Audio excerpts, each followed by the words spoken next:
सुंदरवन के एक शांत कोने में धौली और कपिला नाम की दो गायें रहती थीं। उनकी दोस्ती महज एक संयोग नहीं थी।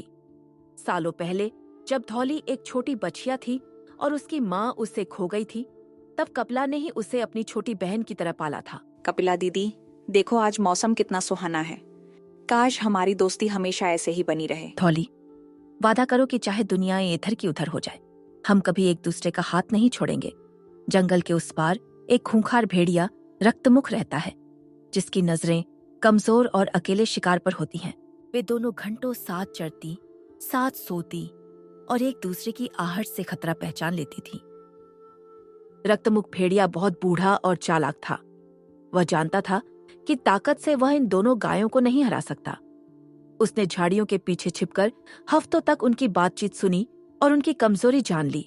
हाँ, धौली बहुत भावुक है और कपिला बहुत जिम्मेदार।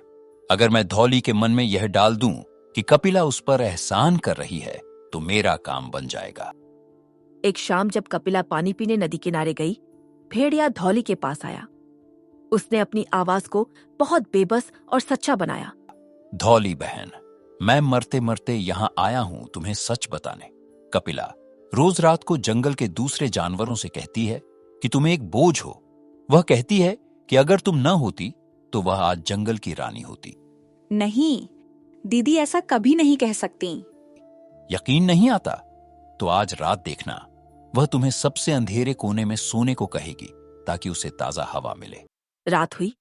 कपिला ने हमेशा की तरह धौली को सुरक्षा के लिए घनी झाड़ियों के पीछे, जो अंधेरा कोना था, सोने को कहा।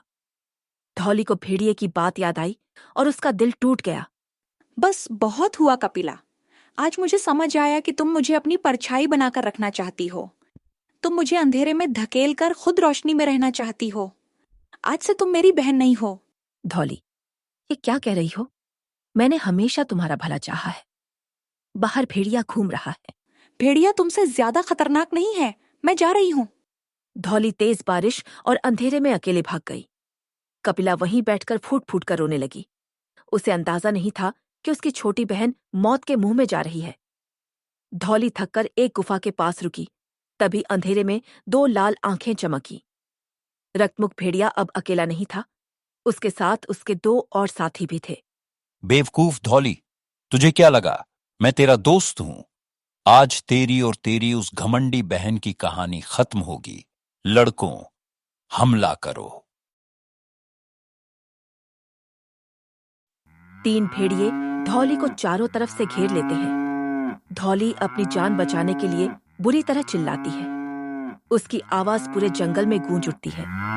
दीदी, मुझे बचा लो, मुझे माफ कर दो, मैं मरना नहीं चाहती।